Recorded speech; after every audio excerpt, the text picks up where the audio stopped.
День добрый, господин Shtaif. Я очень рад вас уже увидеть вживую, потому что для меня самого было открытие узнавать про вашу биографию и очень тщательно изучил.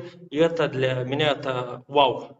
Вы сотворяете будущее, вы показываете людям, что нам дает наша физика, что позволяет быть, а до этого никто не задумывался это использовать в хороших целях.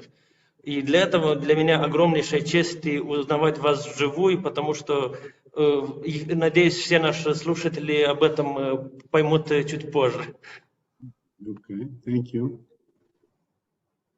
Да. Расскажите, пожалуйста, о вашем детстве. Где вы родились, в каком секторе, что вы помните про школу?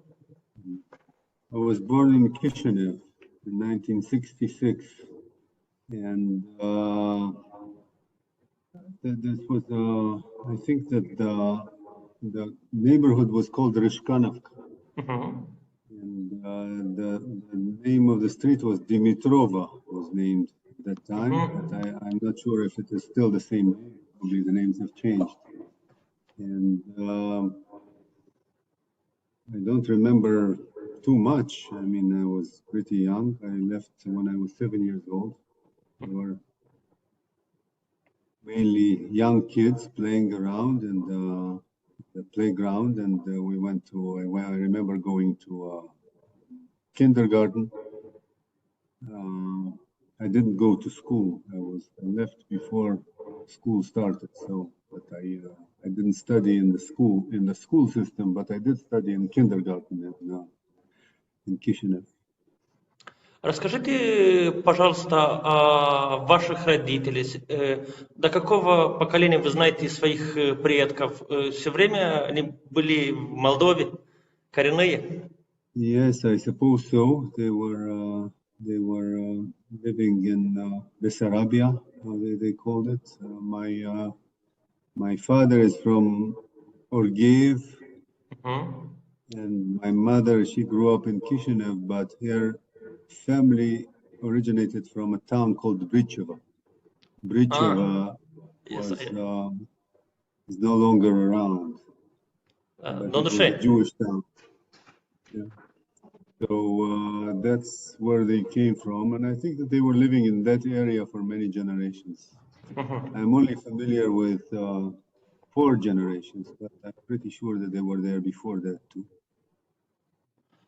Сейчас вы поддерживаете какие-то отношения с друзьями детства или больше ваших друзей вместе переехали в Израиль? I don't have any friends from that I keep in touch with since I left Moldavia. I think that some of them probably stayed in Moldavia. I heard about them through third parties, some neighbors that were living there. They now live here, and I knew them through my parents. So through family connections, I knew that the ones who were in Moldavia are still there, but I'm not in touch with them. I don't know what their situation is. Скажите, пожалуйста, когда вы поняли, что хотите стать инженером? I thought that I wanted to be a physician initially. I wanted to be a doctor, but then it went away. When I was 18, I decided that I wanted to study physics. And then while I was thinking about it some more, I thought that engineering was close enough to physics and was more interesting for me because it had some practical implications. So I preferred engineering, and I studied engineering. But then the difference between engineering of the kind that I do and physics and mathematics is not always clear. It's all mixed up together. Скажите, пожалуйста, есть какие-то учителя, которые вам больше всего запомнились, которые повлияли на ваше решение брать именно это направление в науке? I'm not sure. I mean, I didn't go to school in Moldavia, so I didn't have any teachers there. And I think А в Израиле какие-то люди, наставники или... There must have been, but I've always been curious about nature, and I read books and articles about nature. It was always fascinating to me, so it was sort of natural to go in this direction. It was also a good direction for us because people who study engineering usually make good salaries, good income. They have good income in this country, so that it was a very natural choice. Это тоже важный фактор при выборе профессии, да? Of course, yes. Скажите, пожалуйста, я видел в Фейсбуке, у вас есть дети, поздравляю, пусть будут здоровы. Скажите, пожалуйста, что вы им рассказываете про Молдову? Что вы помните о ней? It's hard to say. I tell them about events that happened in Moldova when I was a child. I don't have many conscious, very significant, complex events that happened. I remember the country more from the stories that I heard from my family, from my parents, from my uncles, aunts, and I remember it firsthand. Nice nature, very good, lots of trees and nature, and I remember the weather in the winter was something that I remembered. It's cold. Remembered my kindergarten, the fact that we were studying there and we were staying there until 4 p.m. and that we were sleeping there. It was sort of something that I remember, but I don't have much more. I remembered my interaction with my friends or family, grandparents, and so on. Про определенные обычаи, может быть, или праздники. Не помните? Well, the only one is that Novi God. That was a very meaningful one.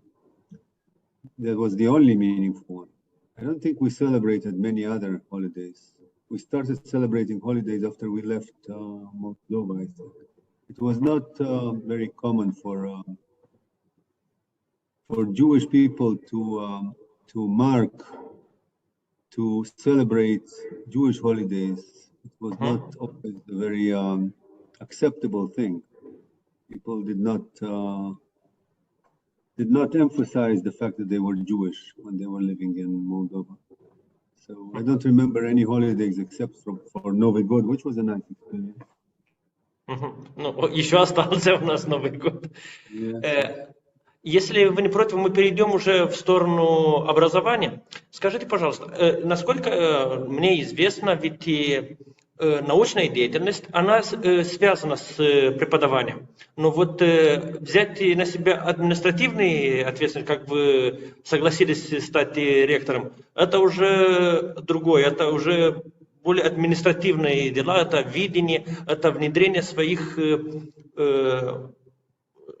все, во что веришь, в практику и работать на того, чтобы все действовало. Скажите, пожалуйста, как вы пришли к этому, что согласились и брать на себя такую огромнейшую ответственность? Потому что ваш университет это сопоставим в сумме со всеми нашими молдавскими университетами по всему, по количеству студентов, по количеству факультетов и так далее. Это огромнейшая ответственность. Как вы пришли к этому? Well, because I think that now we are at a time where academia and higher education is experiencing very important challenges. It is not clear how higher education will develop in the future. Mainly because of information technologies, people now expect different things from higher education than they expected in the past. In the past, there was a university where people did research and science, and they thought of something important or something not important. They would make many trials. They would come up with an invention or with a discovery, and then the discovery would move out and be adopted by the industrial world, and commercial companies would make things out of it, make products out of it, and then they would sell it and so on and so forth. But they needed the university to come up with a science. And also the commercial companies needed universities in order to qualify students, to qualify people, so that students went to university, they studied their profession, then they left the university, went to work for a company, and then they did whatever they did. And the things are changing now because now there are many companies that are doing research, that are doing science. A lot of companies are doing very advanced science, including quantum physics and artificial intelligence. And these things are being done in many companies, like in Google, and SpaceX, and Tesla, and IBM, and many companies. And they do it by themselves, and they also start qualifying their people by themselves, because they have no patience to wait for university to qualify people. And this produces some interesting question marks on what universities should do in order to stay relevant. There's also another thing that there are many organizations that produce alternatives to higher education. So students today, people today don't have to go to a university and sit in a classroom. They can study things online. They can learn by themselves. They can do various things. And universities today need to change in order to be relevant. They need to change. They need to be more adapted to the current world and be more attractive to students. They have to compete more aggressively over students, more than they had to in the past, at least for my country. And these are very significant changes that require universities to adapt. And it is an interesting challenge to manage all that and to try to get our university to adapt to this new world and to ensure its relevance, which is not a trivial thing today in higher education today. Я посмотрел, что означает университет Тель-Авива.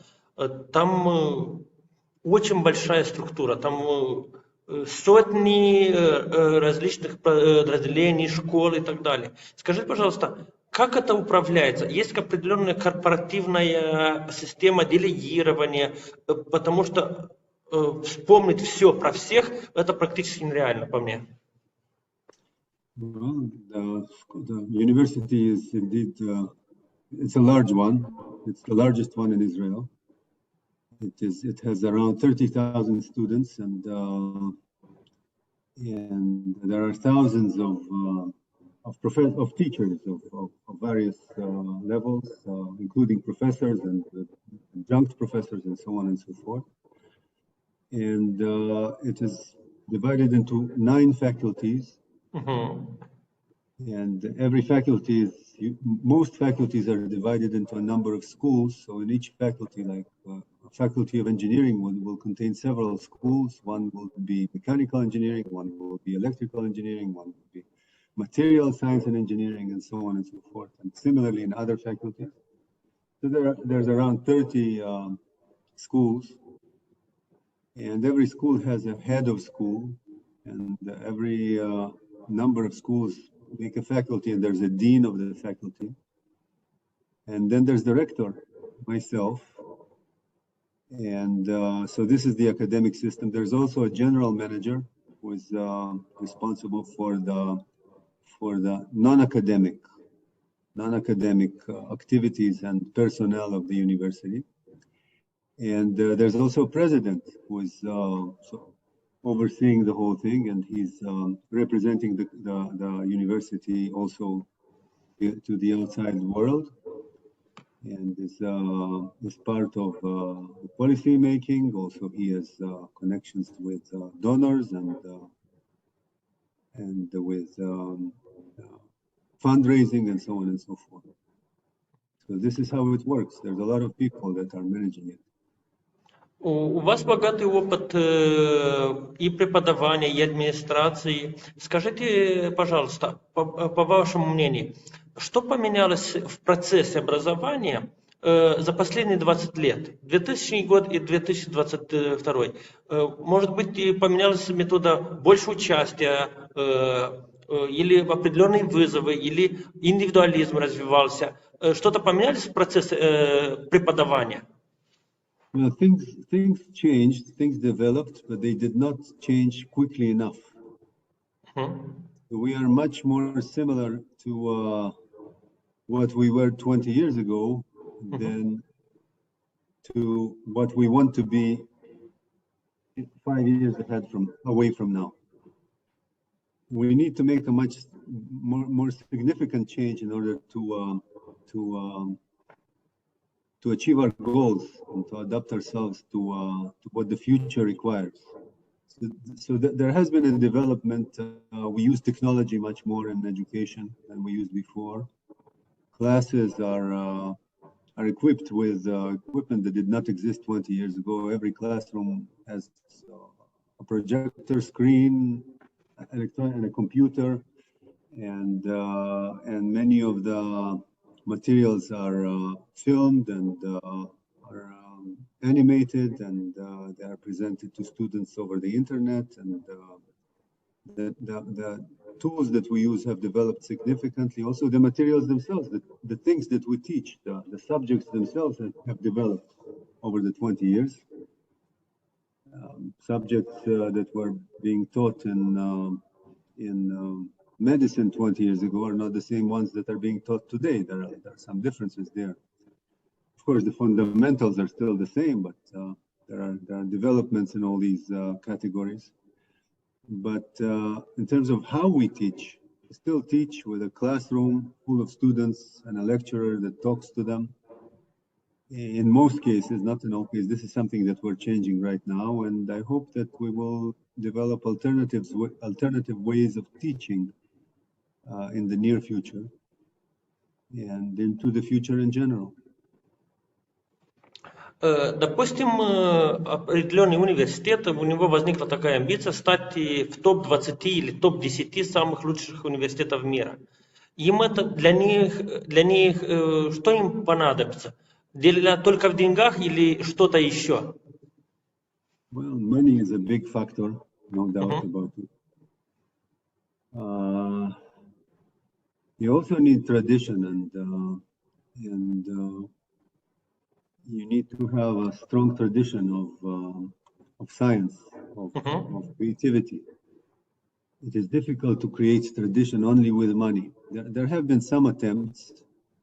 We will know in the future how it will work out. I mean, there has been a private university there are several private universities that were established with a lot of money, and they're trying to attract talents from all over the world to come and teach there and do research there, and they climb up in the ratings, the university ratings, but those ratings don't reflect the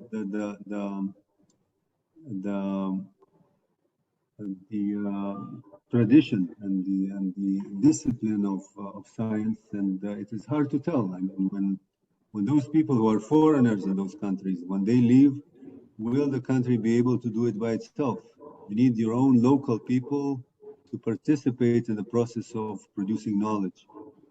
You cannot rely on foreign people. So that mainly it starts from local talent, local motivation, and of course a lot of investment in money. Мне посчастливилось узнать больше интересных биографий. В моей книжке есть человек по имени Дональд Селдин, у которого, соответственно, тоже есть бессарабские корни. Он не получал Нобелевскую премию, но был хорошим организатором, хорошим менеджером. И после того, как он пришел в определенный университет, в этом университете в течение лет выросло 6 нобелевских лауреатов в области медицины. Я уверен, что вопрос, все-таки кадры решают все. Был прав в чем-то господин Сталин. I think that Nobel Prizes are usually given for work that has been done a long time ago. It's very rare for a Nobel Prize to be given for something that was done a year or 2 or 3 years ago. Usually it is for things that were done more than that. Sometimes 10 years, sometimes 20 or 30 years. So it is not practical for any managerial figure to hope that he or she will assume office in some university and he will produce the Nobel Prizes. Nobel Prizes are produced over a very long effort, unless he brings them in. I mean, you can always try to attract a person with a Nobel Prize or somebody who is about to receive a Nobel Prize and try to recruit him to your university. And some schools have been trying to do so, to recruit stars.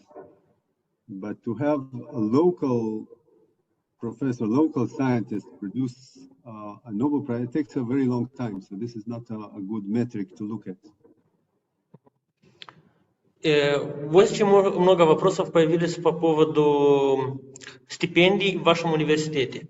Допустим, человек из Молдовы, он сможет учиться в Израиле так или по стипендиям, и ваш университет выдает стипендии определенным странам или по факультетам для всех стран? We accept students from all countries, essentially. Those who pass the requirements, they qualify to study with us. They can always join. We have programs that allow that. In practice, most of our programs for undergraduate study, the first degree programs, so to speak, they are not in English, they are in Hebrew, so that people who want to study them will have to come and learn Hebrew. But we have almost all of our graduate programs for masters and PhD, a lot of them allow for English speakers to come and join and take courses, and we write our thesis for masters and PhD are usually written in English, so that it is not a problem for internationals to come and study, and we encourage that. We look for international students. Of course, we give them scholarships as well. А язык преподавания будет английский или иврит? English for graduate students, it is in English. For those, I mean, not everything is in English, but for graduate classes, for students for masters and PhD, most things are given in English today already. Not all of them, but a lot of them. Скажите, пожалуйста, в Израиле есть ли большая разница в академическом стиле преподавания по сравнению между академией и институтом? Чем отличается, чем составляющая? In comparison with what you asked? Академия versus университет. Well, the university is part of the academic system in Israel. So we are the academy. There's no other option. Хорошо, спасибо. Я бы хотел узнать, в Израиле существует практика популяризации науки? Ну, например, приглашают ученых чаще всех или чаще, чем другие страны, на телевидении или в программах обучения в школах показывают изобретения, сделанные в Израиле. Есть ли такая система популяризации науки? You know, that's a very good question. This is something that we are trying to do. I think that all universities are trying to do that. We have all kinds of initiatives to do that. There are open days where people are free to come to the university campus and they see all kinds of demonstrations of scientific principles and the things that have been produced there. We always take great pride in inventions that come out of graduates of our university. We have Tel Aviv University is number 8 in the world, according to PitchBook, in producing entrepreneurs, successful entrepreneurs. We take great pride in that, but I don't think that we do enough in terms of popularizing science. And we try to, but I think that there's more that can be done. This is a good question. This is a very important point because this is what attracts young people to science and makes them want to become scientists and work with us and join the academic system. Мои поздравления, это очень хороший показатель, это очень мотивирует прийти именно в ваш университет. 8-е место в мире, это опять вау, поздравляю. Я хотел бы узнать, например, в вашем университете делаются определенные открытия. Тогда как дальше это работает? Как, если есть распределение авторских прав между автором и университетом, или есть определенная система субсидирования или инвестиций, чтобы помочь ученым и студентам развивать свои проекты? Well, we have a system for that. I think that we're doing it relatively well compared to other institutions in the world. We have a lot of entrepreneurs from inside the university, people who have ideas.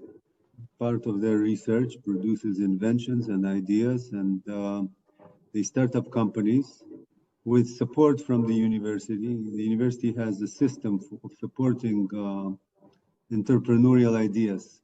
Both among faculty, sometimes among students, graduate students, and they start up companies, and the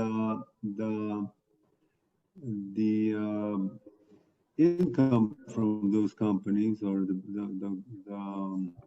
the benefits are shared between the university, the inventor, and this is common practice in Israel and Tel Aviv University in particular. We encourage people to think in that direction, and people who have good ideas are encouraged to write patents. The patents are usually those patents that we are determined to be promising are financed by the university, and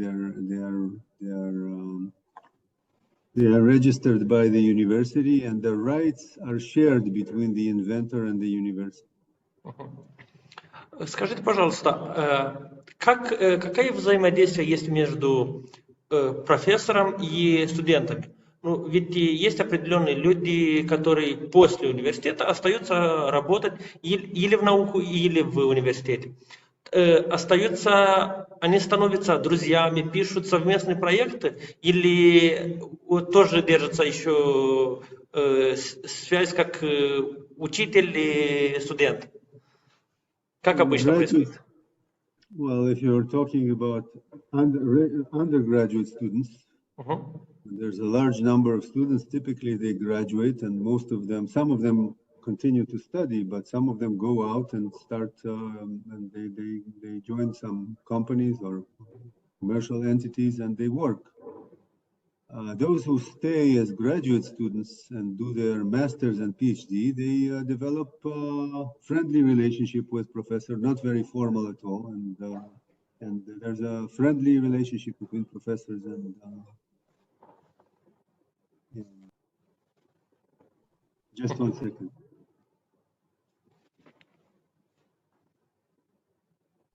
Okay, we'll cut this out. Okay. Скажи, если вы не против, перейдем уже в вашу научную деятельность. Объясните, пожалуйста, студенту первого курса, чем вы занимаетесь, потому что там много чувствуется, что хороших, нужных дел, изобретений, но простыми словами, вы занимаетесь чем? Спасибо. My own research is, just 1 second, if you don't mind, just 1 second.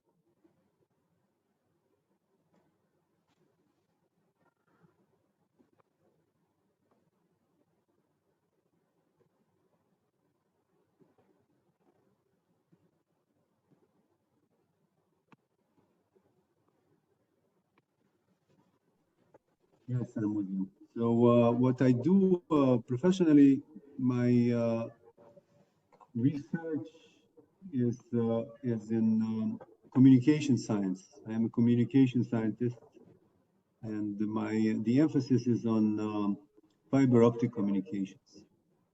So that my expertise is, on the one hand, I'm an expert in communication theory.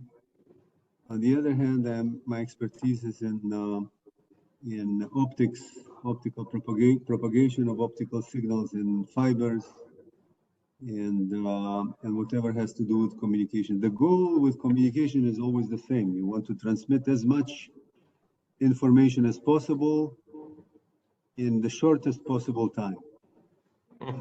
That now we are now transmitting a decent amount of information, and we can talk to each other live from very different parts of the world, and this is because of the fiber optic infrastructure that developed over the past 20 to 30 years. And the advancement there was enormous. It started, we are thousands of times faster now than we were 30 years ago, 25 years ago. And this is because of understanding the physics of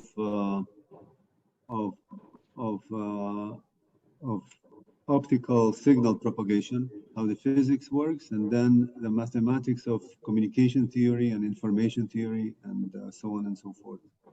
So this is the science that produced it. Большинство ваших проектов носят социальные аспекты, или технологические, или военные. Больше всего где используются ваши наработки? It is all in technological applications, in communications. This is long-haul communications. The things that I do contribute to communications that are, well, now all communications now use optical fibers, essentially. But mostly communications between countries, communications between different continents, they all rely on optical fibers.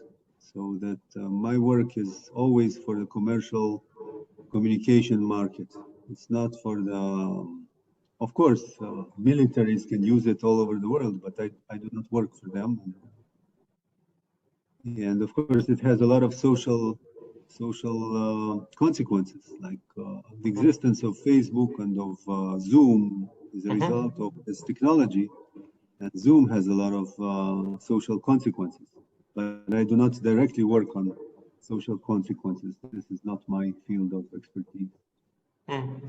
The inventor of Siri, человек, который изобрел Siri, который работает сейчас в айфонах, это тоже человек, который родился в Кишиневе. Это тоже.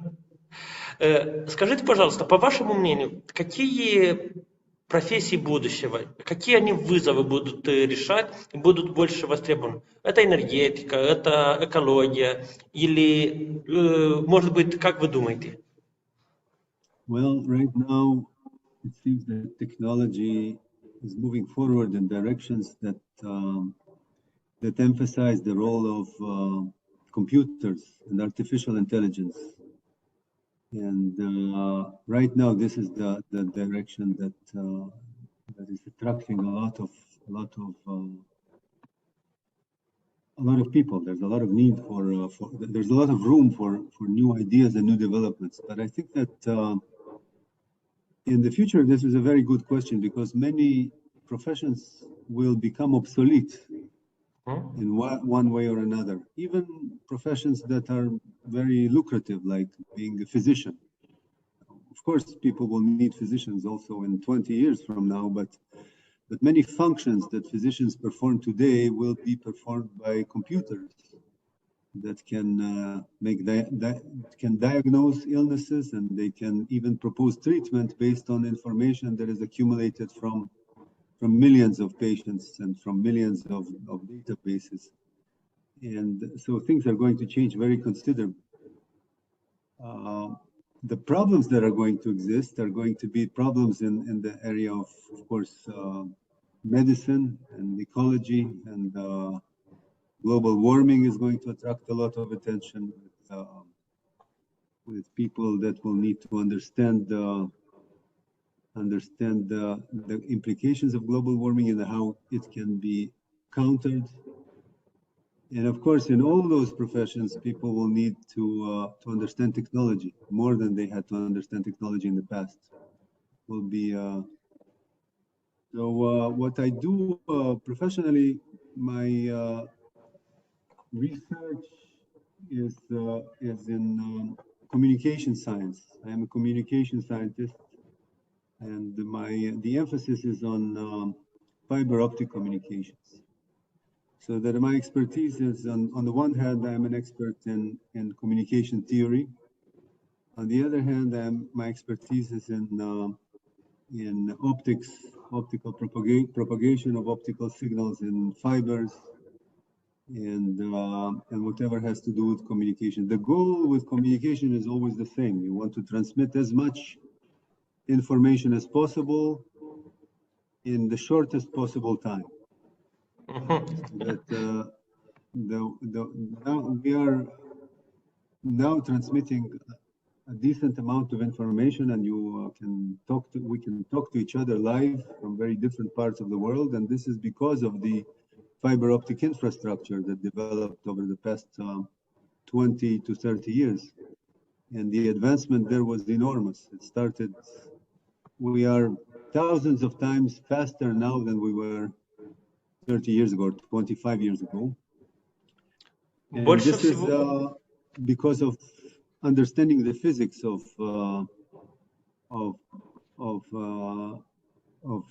optical signal propagation, how the physics works, and then the mathematics of communication theory and information theory, and so on and so forth. So this is the science that produced it.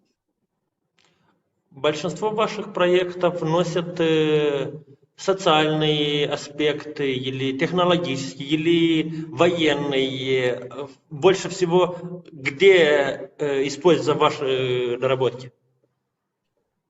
It is all in technological applications, in communications. This is long-haul communications. The things that I do contribute to communications that are, well, now all communications now use optical fibers, essentially. But mostly communications between countries, communications between different continents, they all rely on optical fibers. So that my work is always for the commercial communication market. It's not for the, of course, militaries can use it all over the world, but I do not work for them. And of course, it has a lot of social consequences, like the existence of Facebook and of Zoom is a result of this technology, and Zoom has a lot of social consequences. But I do not directly work on social consequences. This is not my field of expertise. The inventor of Siri, человек, который изобрел Siri, который работает сейчас в айфонах, это тоже человек, который родился в Кишиневе. Это тоже. Скажите, пожалуйста, по вашему мнению, какие профессии будущего, какие они вызовы будут решать, будут больше востребованы? Это энергетика, это экология, или, может быть, как вы думаете? Well, right now, it seems that technology is moving forward in directions that emphasize the role of computers and artificial intelligence. And right now, this is the direction that is attracting a lot of people. There's a lot of need for there's a lot of room for new ideas and new developments. But I think that in the future, this is a very good question, because many professions will become obsolete in one way or another. Even professions that are very lucrative, like being a physician. Of course, people will need physicians also in 20 years from now, but many functions that physicians perform today will be performed by computers that can can diagnose illnesses, and they can even propose treatment based on information that is accumulated from millions of patients and from millions of databases. And so things are going to change very considerably. the problems that are going to exist are going to be problems in the area of course, medicine and ecology, and global warming is going to attract a lot of attention with people that will need to understand the implications of global warming and how it can be countered. And of course, in all those professions, people will need to understand technology more than they had to understand technology in the past. Will be.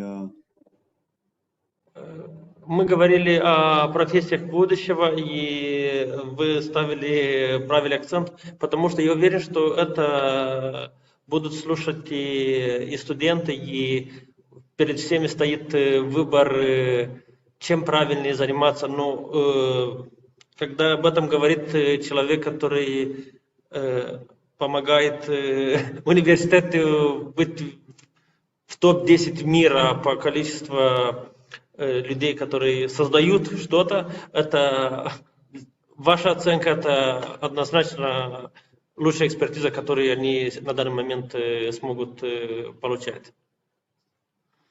Если вас как-то прерывали, очень прошу повторить или продолжить. We were talking about professions of the future. I'm saying that it's hard to tell what professions are going to be lucrative in the future because certain things are going to be done by machines. But the problems that are going to be important in the future, I think that these are going to be problems that have to do with energy, with ecology, with medicine. Those problems are certainly going to be very important in the foreseeable future. And we see things happening in those domains already today. And there will be a lot of need for people in those areas. Now, of course, those areas all use technology. So whenever you want to do something in any of those, whether it is in medicine or in anything else, this will produce need for people who understand technology. Because technology will be used in order to assist all those areas, in order to support advancement in all those areas. So studying technology is always a good thing. Be it engineering or computer science or whatever else. Мне знаком такой опыт, что если, например, студент или другой, который учится еще в школе, у него есть хорошие результаты в международных олимпиадах, когда он уже заканчивает, у него есть минимум 3 приглашения обучаться в определенных университетах мира.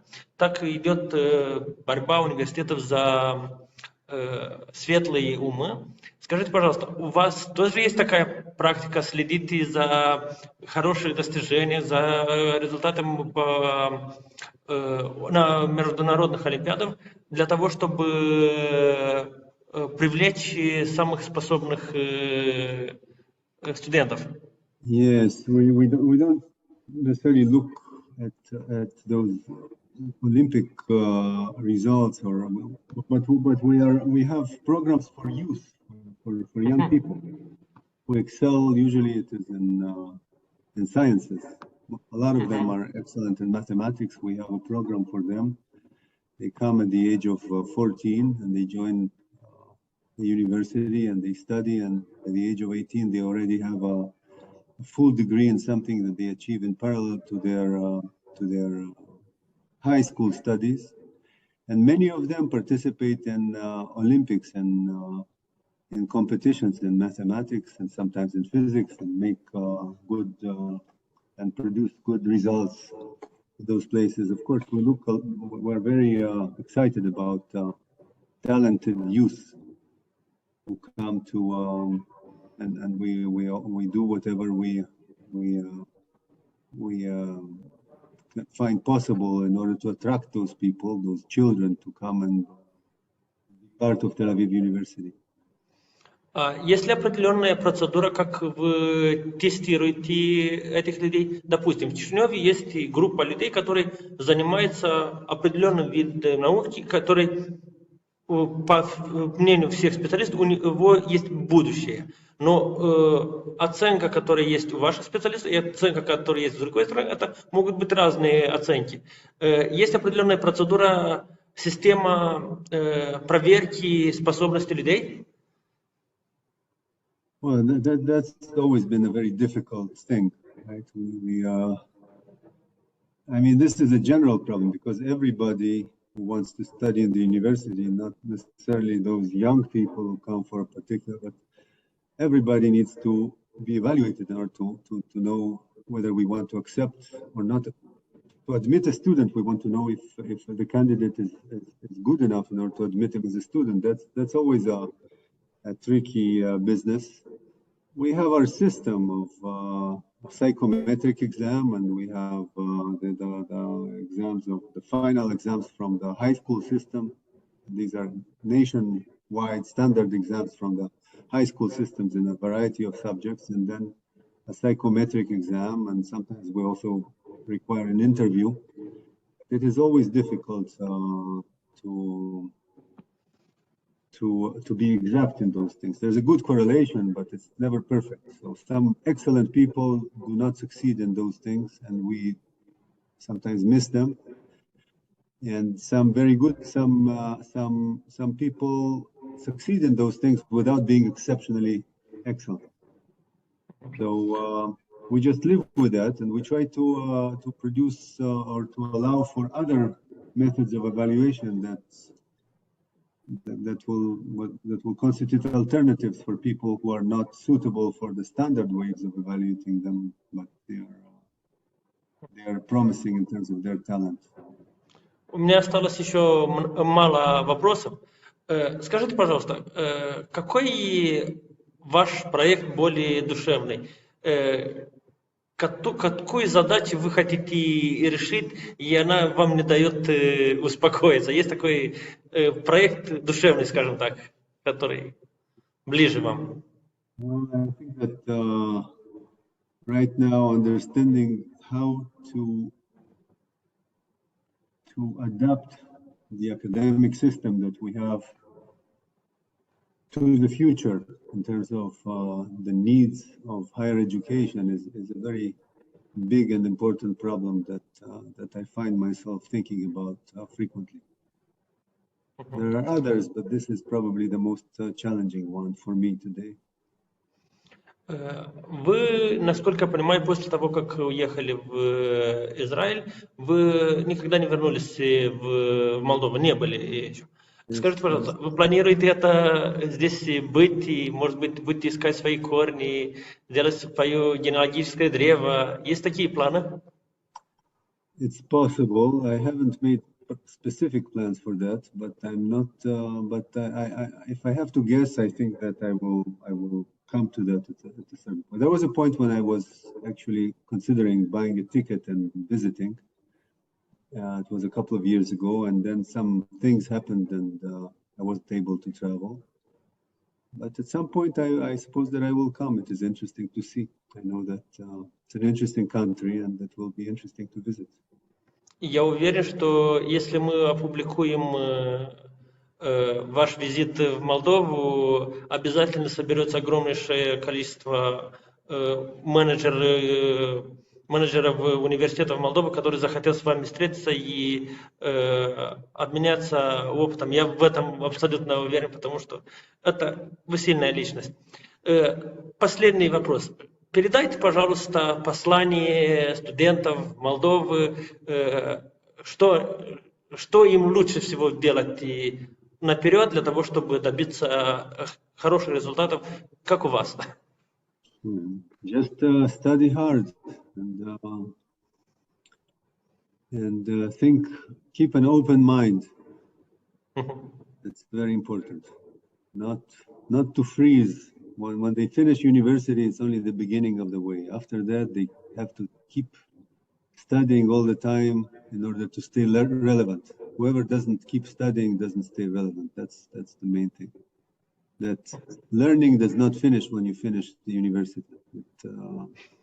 It stays forever. So what we try to do is give students tools to learn by themselves.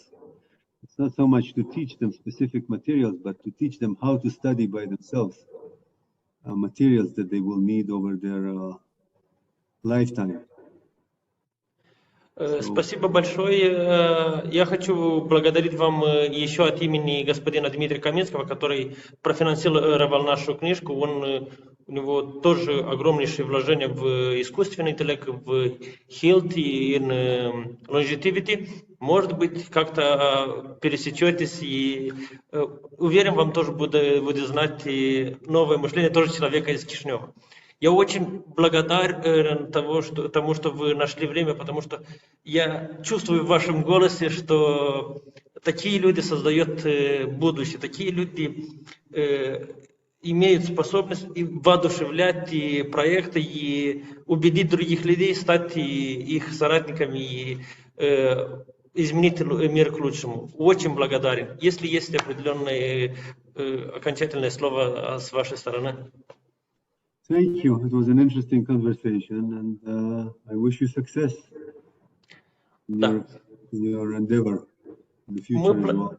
Мы планируем делать интервью больше. На данный момент еще вы у нас первый человек, который брали интервью. У нас еще есть на данный момент еще 5 человек, которые будем брать интервью. Это воодушевляет, потому что понимаем, что эта земля, она родина многих талантов. И за счет бесед, коммуникаций можно многое добиться. Спасибо большое за вашу отзывчивость. Напишите, пожалуйста, в email ваш адрес для того, чтобы отправить книжку, если вам нравится и будет нужна. Спасибо большое. Thank you. Спасибо большое.